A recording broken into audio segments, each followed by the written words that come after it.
So, today's lesson, and Precious, good morning, Precious. Good morning. How are you?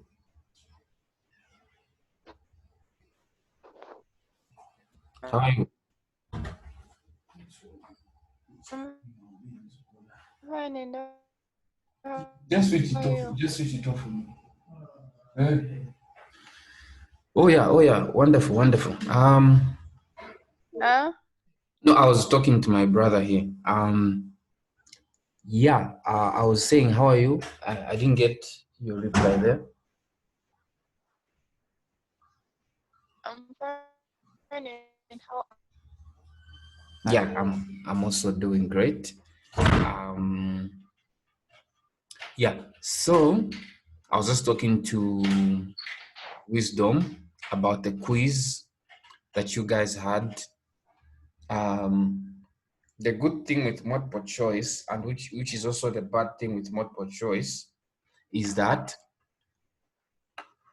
if you don't know the answer, the good thing is, there's a possibility of guessing and getting it correct. That's the good thing.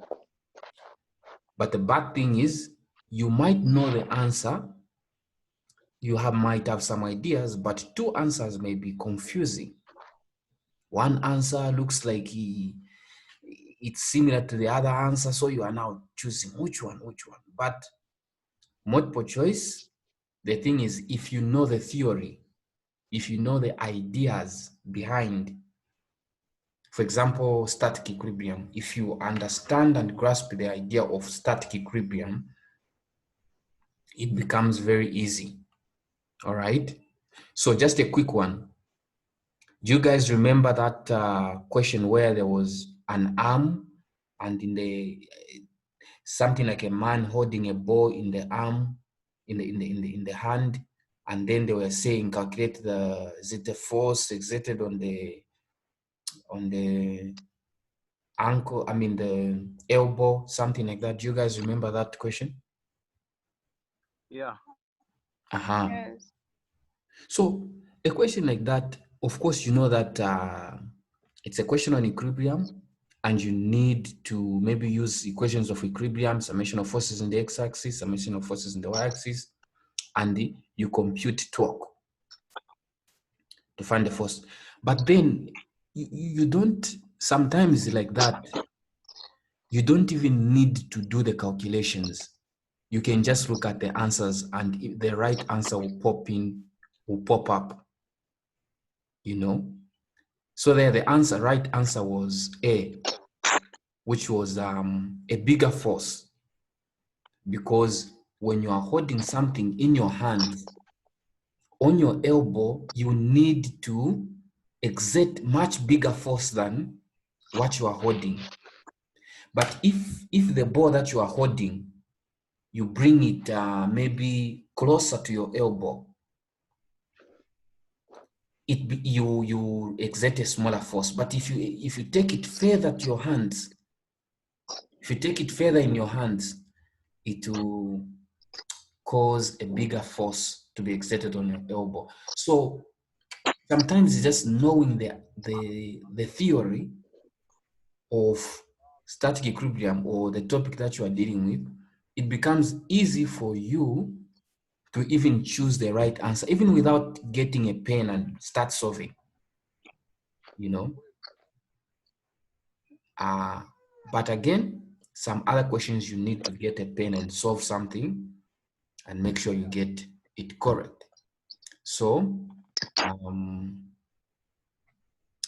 would have loved to revise that quiz with you guys, but I'm sure it doesn't show anymore on the portal. But I think what we can do today is, since we have already started tackling this topic of static equilibrium, let us just finish this topic, so that next time when we are supposed to, at the time when we are supposed to do static equilibrium, we'll do other things, because right now we can finish up the topic on static equilibrium. Is that okay? Can we finish up the topic on static equilibrium? Yeah. Huh? Yes, yes. Yes, okay. So, what we are going to do, or what we are going to look at today, is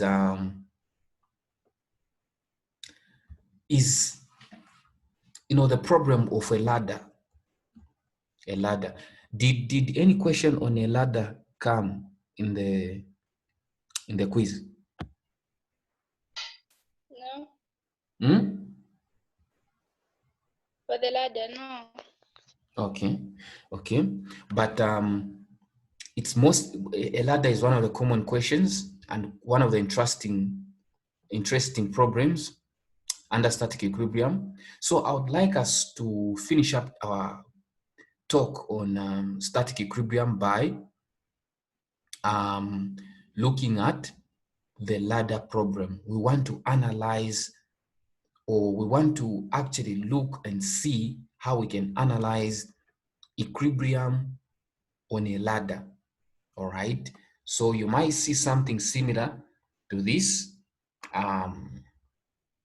A ladder, and probably this is the wall, and this is the ground, and then a ladder is leaning against a wall. All right. All right. So if a ladder is leaning against this wall, how can we make sure that if someone is climbing on that ladder, the ladder doesn't slide away? That the ladder remains intact? How can we make sure we bring that situation? So what you can see here is a ladder like that, and a wall where the ladder is leaning against, and we have the ground. So, Precious, could you read for us the question you can see on the screen here? Question. The question reads, as shown in the figure below, a uniform ladder 5 meters long is leaning against a frictionless wall with its upper end 3 meters above the ground. If the ladder weighs 150 newtons, what forces does it exert on the wall and on the ground? Awesome, awesome. So when you read the first sentence, you hear something like the length of uniform. They have used the word uniform ladder, which is leaning against a frictionless wall with its upper end. So first of all, let us analyze this word, uniform ladder. So uniform ladder meaning the mass of the ladder is equally distributed.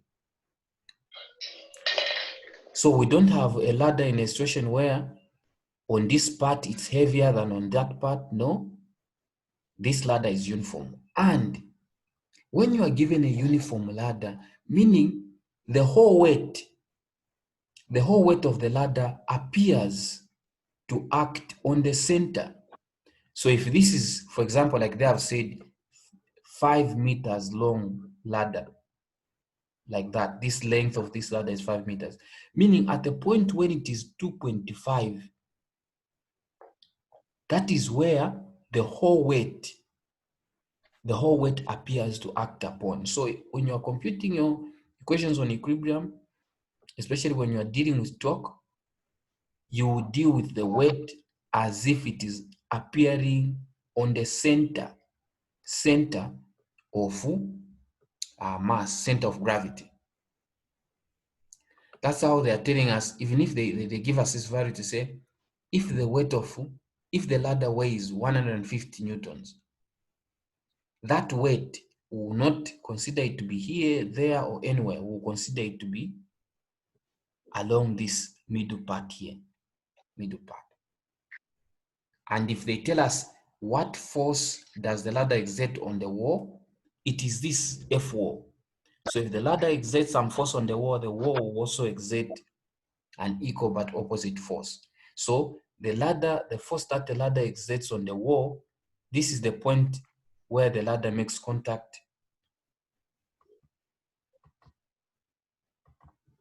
Yeah, this is the point where the ladder makes contact with the wall, and this is the force which they are telling us the ladder, what force does the ladder exert on the wall.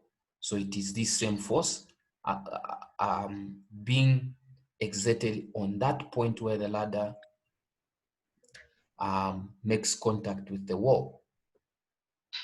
And then the one which is exerted on the ground, here it has been shown as FR, but again they are pointing downwards like that, FR. But we know that on the ground there will be a component of the force in the x-axis and the component of the force in the y-axis. The resultant, which they are saying FR, when the ladder is exerting on the ground, it will go on the ground with this direction, and we'll see how we are going to actually resolve it. So let us see how we can start solving such a question. So they are saying, what force does the ladder exert on the wall and on the ground? Let's see how we can actually start solving these questions. So as you know, you always have to collect data.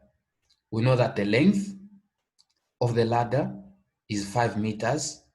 So from here along this length, it is 5 meters. All right, it's 5 meters. And the change in height, or the y component of the height, meaning from here to down here, this is our y, all right? The length in our y-axis is 3 meters. Do we know the angle which the ladder makes with the ground? This angle here, do we know it? This angle, we don't know it yet, but we can manage to calculate it because we have been given the hypotenuse and the opposite. Given the hypotenuse and the opposite, we can manage to calculate this angle. Maybe a quick one. Precious. Given the hypotenuse and the opposite, which function will you use? Are you going to use cos or sine in order to find this angle here, given the hypotenuse and the opposite? Which function are you going to use? We use sine. We use what? Sine. Awesome. Awesome. That's wonderful. So we'll use the sine function to find this angle. It will be very helpful in our solvings. And then we don't know the force, which is this FH, meaning the force on the wall. We also don't know the FR, meaning the force on the ground. This one which they have shown here, FR, pointing. When at this point here, when the ladder makes contact with the ground, what force? We have a component of it in the y-axis and a component of it in the x-axis. In the x-axis, we have friction because the ladder might slide, but it's being held in place by friction force. And in the y component, it's being held in place by the ground. So we have the y component and the x component on this point of contact. We know the weight of the ladder is 150 newtons. So here is where the weight is appearing. Now, another important thing that I would like you guys to understand is this, that forces the way they are, if we have this force which is denoted as FH, this force doesn't end here. It doesn't end here. The line of action of this force continues endlessly. It continues all the way outside even the paper. All right. So this force, even if they just write it as ending here, it doesn't mean that it ends here. The line of action continues along this straight line. So, for example, if you are computing torque and you say that this point is my pivot here, if you say this point to be your pivot, meaning your perpendicular distance won't be this distance here, this 5 meters. You will not use this 5 meters as your distance. You will extend this force until it becomes perpendicular to this point. So this FH, if you are computing your torque on this point to be your pivot, you will need to extend your force like that. You can even extend with dashed lines until it makes a 90 degrees with this point here, the pivot. So you extend it like that until the pivot and the force are making 90 degrees. And now this now becomes your distance. This becomes your distance, all right? That and that point becomes your distance because this is your force and the perpendicular distance becomes this at that point where it makes 90 degrees with the pivot. So obviously, its perpendicular distance will be the same as this 3 meters, which is here, to be the same as the 3 meter here. All right.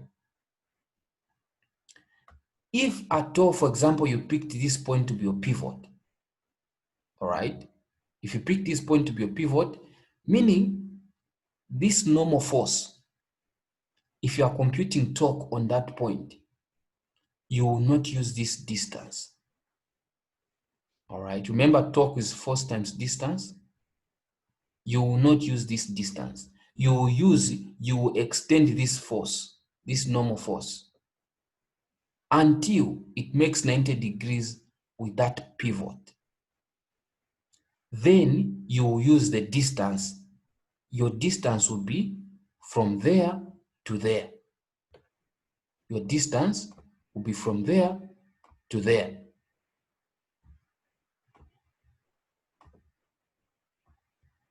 That will be your distance. If you are using this force to compute torque there, you will extend this force until it reaches that point. And then when it makes 90 degrees with that point, with that pivot, then you get the distance to be from there to there. So even if you are using a force here, you extend it until it makes 90 degrees with that point, and then you will take the distance there. Even here, same situation. You extend this one this way, or you can even extend it to the other way. So if you are picking, for example, this one to be your pivot, this weight, all right, this weight, you extend it until it makes 90 degrees.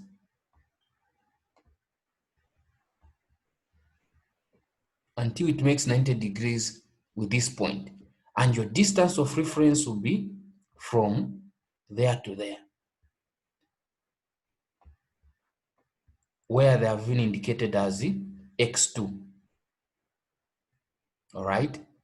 So your point of reference will be, your distance will be from there to there if you are using this weight to compute torque there. Is it clear on how to use the distance and forces to compute torque? Is it clear?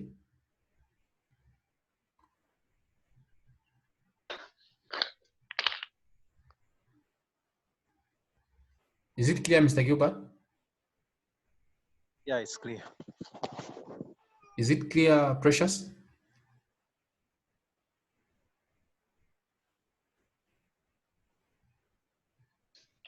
I can't hear you. Did you get me?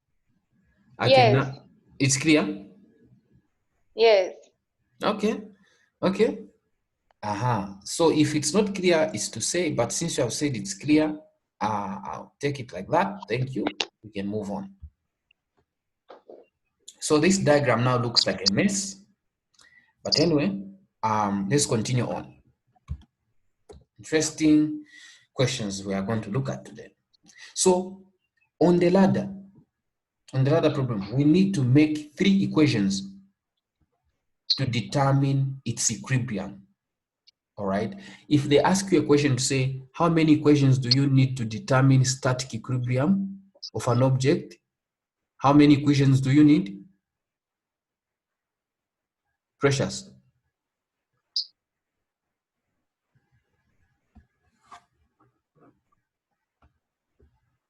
Precious. Are you there?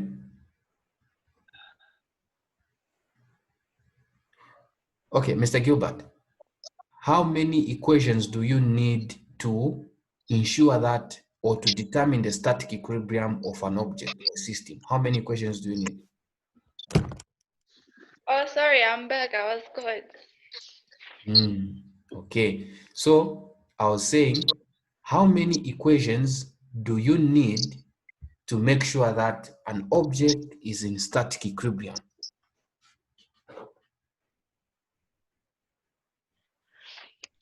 I think you're supposed to find the summation, the y, then x, and also find the dog, the sum for the dog.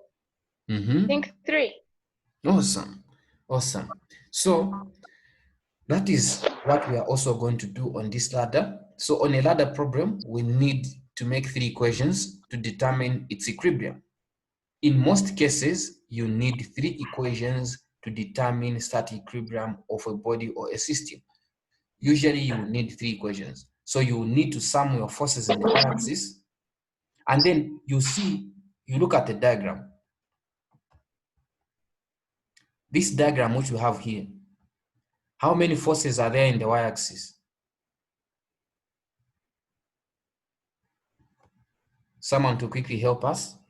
This diagram which you can see here, I know I have drawn some dotted line, but you can still see some forces which are there in the y-axis. Which forces are there in the y-axis? I think there are 2, which one is the weight, which is 150 newtons. Then the other one is the force, is the normal force, which the ladder is exerting on the ground, which the ground is exerting on the ladder. Awesome. Awesome. Now you are talking like a physicist. Awesome. So we have 2 forces, normal force and weight. All right, the weight is pointing down, the normal force is pointing up. Obviously, you can take the weight on the other side, and you know that the normal force will be equal to the weight, which is equals to 150 newtons. And this will be your first equations. And then your second equation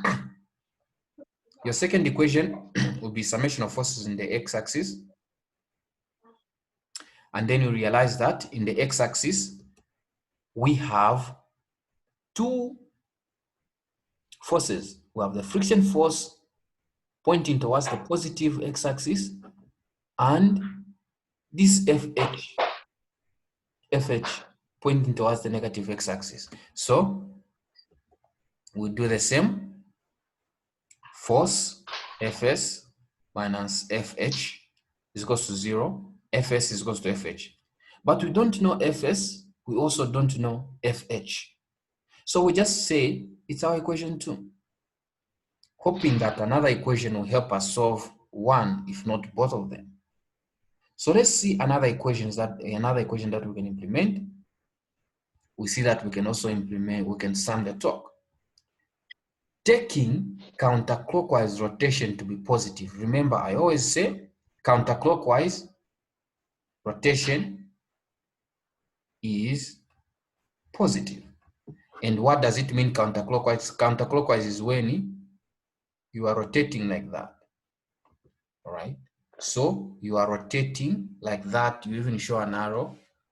And sometimes you can even indicate a plus sign to indicate that counterclockwise rotation is positive. If you don't want to mention this statement, you can just indicate like an arrow which is curving like that and the plus sign. So quickly, we see that how can we sum forces or torque? Now, we need a pivot. We see that here we can make this ground to be our pivot. All right. On the ground, there are two forces which we don't know. But on top there's just one force which we don't know. So here where there are a lot of forces which we don't know, that is where we can sum torque on. In fact, it's only that we have found now the normal force, we have found it. We don't know the friction force, but on the ground, we can actually make good use of the ground to do summation of torque on this pivot. So the forces that are on the ground, we will neglect them. We'll only deal with the forces that are not on the ground so that we can sum the torque on this pivot. Now, we know that the FH, what will be its perpendicular distance? The perpendicular distance of this force, FH. Mr. Gilbert, what will be the perpendicular distance of this force, FH? With respect to this point? Yeah, it would be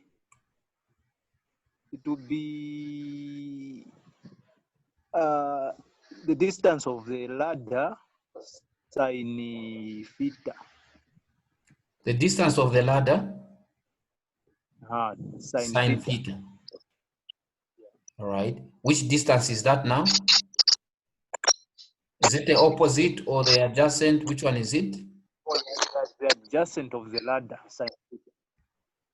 It will be the adjacent of the ladder? Yes, then sine theta times sine theta. Okay. So you are saying, because this is the adjacent, this one, in the x-axis. The hypotenuse, I mean. Hypotenuse of the ladder sine theta. Yes. Okay, good one, good one. Or you could have just said 3 meters. Because, look, from there to the ground, which is also the distance from there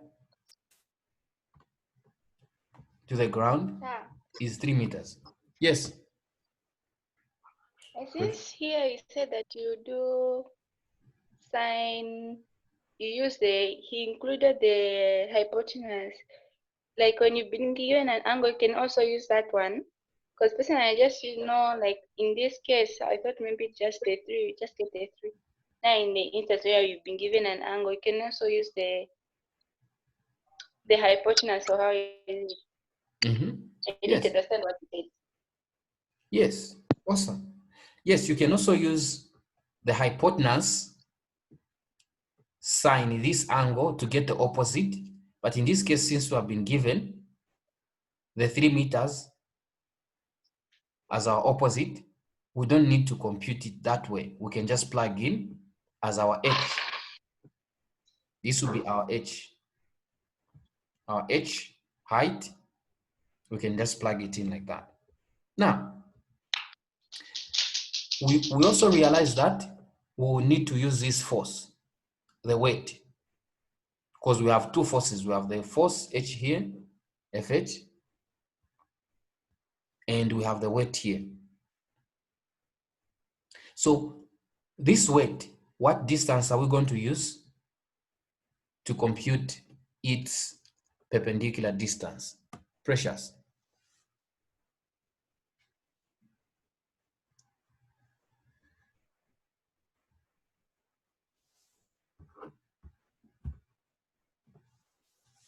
Precious, are you there? Yes. Oh, sorry, I thought I didn't the mic. I was just So, yeah, what? Okay, I was saying that since this diagram is and the opposite by using the Pythagoras theorem, then since the weight is in the middle, that means when we find the adjacent of the theta, then we divide it into 2. So in this case, we have a 4 here down. Yes, we have a 4, so the distance of the weight will be 2. Okay, you are saying we'll have a 4 down here? Yes, when you compute everything, I think it will be a 4. So when we divide it by 2, which will be a 2, since the weight is in the middle. Okay, where are you getting the 4? Where are you getting the 4? Like you use the Pythagoras theorem to get the down parts. Since the hypotenuse is 5, right? 5? Oh, So 5. Or to get the down. Awesome. Yes, we come up with 4. Yeah. So, that's an interesting idea, actually. You can use the Pythagoras theorem, or you can find this angle, and once you find this angle, you can find the distance of the adjacent and divide it by 2. You know, the adjacent is obviously the length, which is the hypotenuse, cos this angle, divided by 2. So, good and interesting thoughts there. So, it seems you guys have good knowledge on solving a ladder problem. So, it will be very interesting how you solve the homework. So,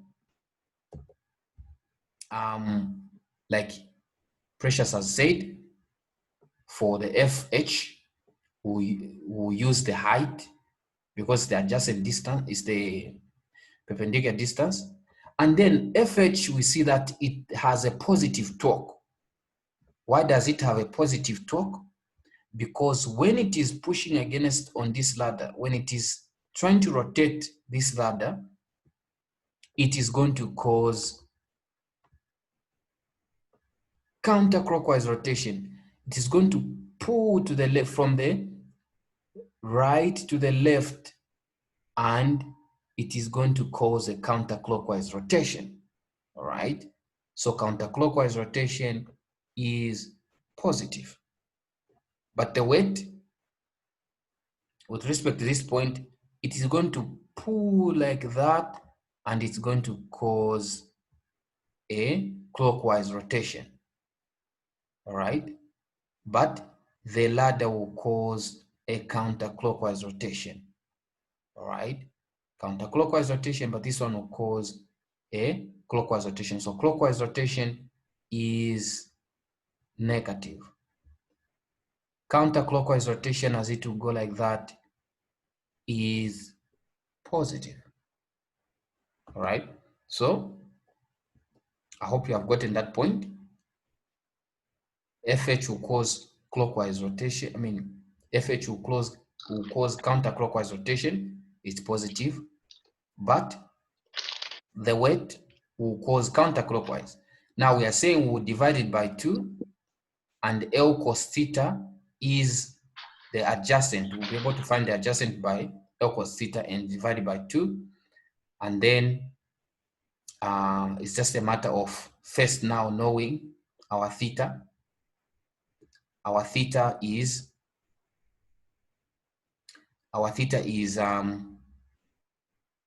just the hypotenuse, the opposite over the hypotenuse. In this case, the opposite is h, which is also the y distance, over the hypotenuse, which is the length. So arcsine means sine inverse. Sine inverse of hypotenuse, sine inverse of the height, which is the opposite over the length. We get our 3 over 5. 3 is the height and the 5 is the length. And then computing its sine inverse, we get this as our angle. Going back to our equation, we replace where our angle O's with this which we have calculated. All right. So you write out your equation like this, and the only thing you don't know is this. So you are solving for this in your solutions. At the end of the day, when you take this to the other side and you compute your solutions, you'll get yourself 100 newtons of force. And this is how you get to compute your FH. But we know that from our equation 1 that Fs, which is the friction force,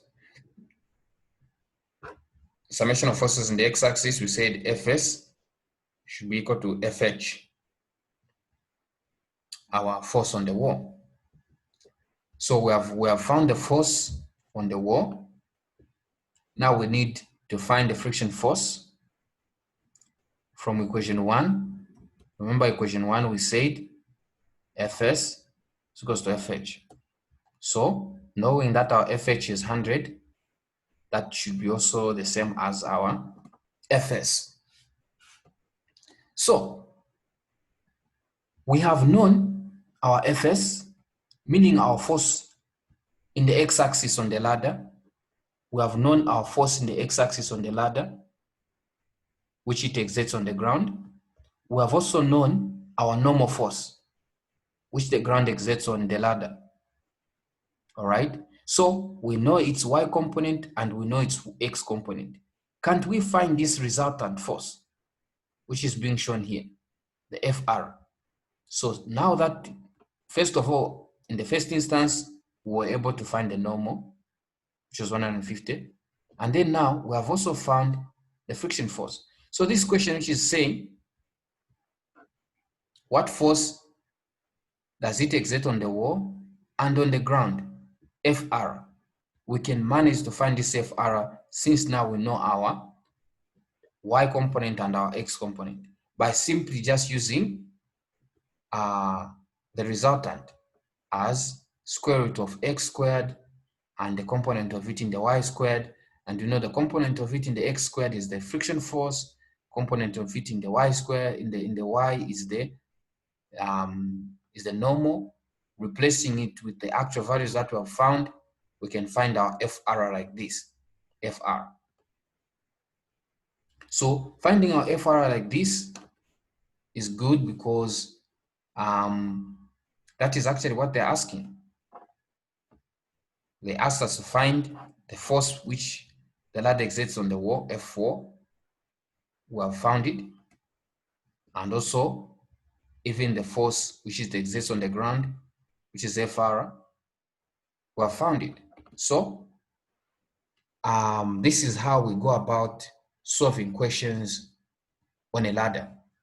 But there's another interesting example that I would like us to see. Sony, it's telling me now that Zoom is saying time is about to go out. But let's come back to the link and continue up so that we can finish up quickly on the remaining example, and then we look at the homework, which you guys can do, and probably I'll mark in the evening if you solve it in time. So awesome. Yeah, maybe in less than a minute, anyone with a question on what we have looked at?